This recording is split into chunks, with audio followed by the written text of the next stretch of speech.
Hello Spartans, welcome back. The boomer shooter community has been eating really damn good lately, with games like Iron Fury, Nightmare Reaper, Dusk and Ultra Kill taking the spotlight. In this video, we're gonna take a look at Dread Templar, a hardcore fast-paced first-person shooter that combines classic 90s shooters with modern elements. At least that's how the Steam page describes it. The game was published by Fulcrum Publishing, which also published Forgive Me Father, a game I reviewed last year that I really enjoyed. As such, this video is actually sponsored by Dread Templar. Yet, something really interesting happened when talking with Fulcrum Publishing about this deal. They only asked for one thing: my unfiltered, honest thoughts on the state of the game.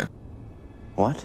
Something that never happens in these types of deals, as the brands will never let anyone they are paying cash money bling bling talk negatively about their product. So right out the bat, this lets me know perfectly how Fulcrum Publishing and their developer believe in the game they have created. So before we get into the game, let me answer the golden question. Yes, I really do recommend this game. It has the Doom Lord seal of approval. Yeah! Anyhow, if this video reaches 5,000 likes, I'll give away several copies of the game to the people that comment "Mother freaking Dread Guy" down in the comments section. Anyways, sit down, grab some water, and let's dive straight into this crap. If I had to describe this game with one word, it will be vengeance. The game has lore, which I will not spoil how it ends, but how it begins. You are a Dread Templar seeking vengeance against the legions of the unholy. In your childhood, you watched how your grandfather sacrificed his life to protect you from the demons of hell. And now that you are all grown up, you have taken it as your purpose in life to kick Satan right in the balls. Of course, that wouldn't be possible without a vast array of weapons and abilities at your disposal. You start this story with a pair of katanas that can be combined to create a very powerful javelin or spear, and throughout the whole game you will be finding newer and more powerful weapons, such as dual pistols, dual silenced Uzis, a pump shotgun, a double barrel shotgun. This is my boomstick! A black bow, a rocket launcher, an inferno revolver, etc.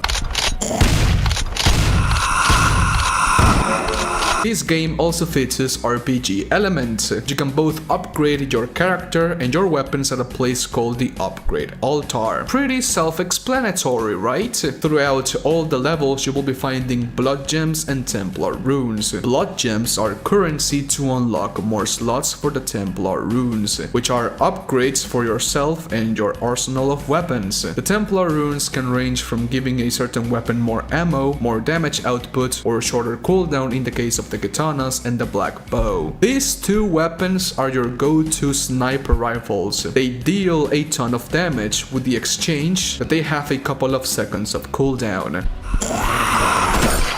Dread Guy has two main abilities: dashing, which also has a couple of seconds of cooldown, and slowing down time, or bullet time, for all of my Max Payne fans out there. This is where the fun begins. Now, here is where I would like to give a little bit of feedback. In the later stages of the game, it gets pretty goddamn crazy, so only being able to dash away once every couple of seconds can get really frustrating. I think it would be way better to add the ability to dash twice before its cooldown. That, or maybe I haven't found the Templar rune for that upgrade and I am being silly. Lo siento mucho, estoy bien wey. Talking about finding stuff, the levels in this game are really expansive and very diverse in setting. You can go from fighting in catacombs to graveyards to dark mountains to spider nests to gothic-like structures, etc, etc, etc. And that's what captivated me the most about Dread Templar. How, even after hours upon hours of playing non-stop, it still kept me engaged by adding new demons, new weapons, or changing the setting where you fight, just at the right time. The amount of different demons this game introduces every single level is astounding. Like, I'm not even kidding, in every single level they introduce a new type of enemy, a new type of demon, and it really changes how you play. What the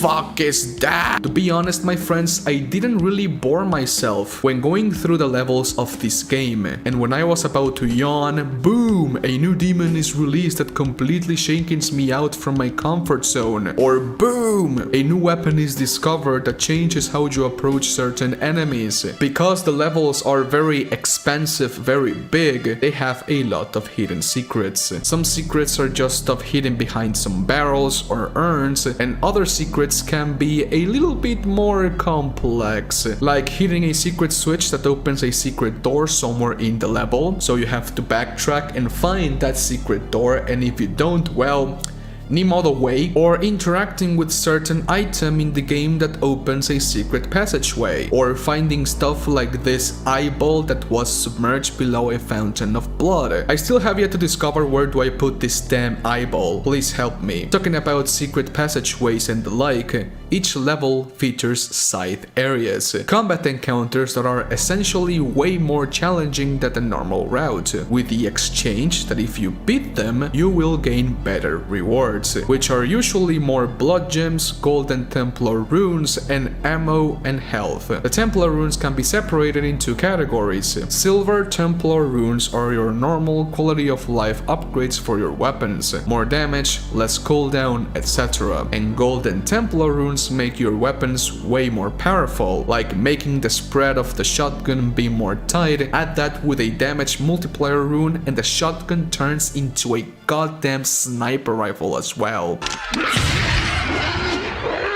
Little side note, but the pump shotgun is really good, like really good. If there's something that any boomer shooter should have, is a good shotgun, and Dread Templar ticks that box. Talking about guns, you can also weapon switch in this game. I absolutely adore that a lot of boomer shooters are adding weapon switching combos into their gameplay loop, and in the case for Dread Templar, weapon switching feels butter smooth, really good, with the little exception that you cannot reload cancel with the super shotgun. Even if the shells are already inside the barrel, if you switch to another weapon before the animation ends, it's like you never reloaded in the first place. So whenever I'm trying to weapon switch like a cocaine maniac against a demon, I always try and switch the super shotgun for the final blow. It doesn't work every single time though. Sometimes I choke and I die. I think that's something they need to look on. Let us reload cancel.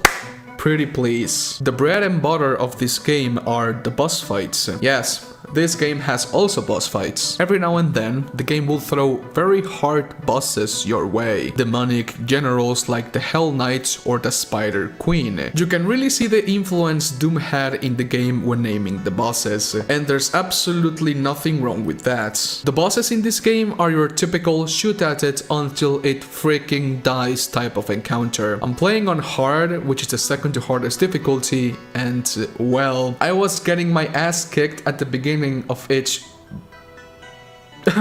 Some bosses are really hard, so if you ever get stuck like me, do not be a noob. Try playing with your Templar runes. There are a lot of runes you can find and a lot of different builds you can create. So slowly but surely you will find the build that best suits your playstyle. Now let's talk about something really important.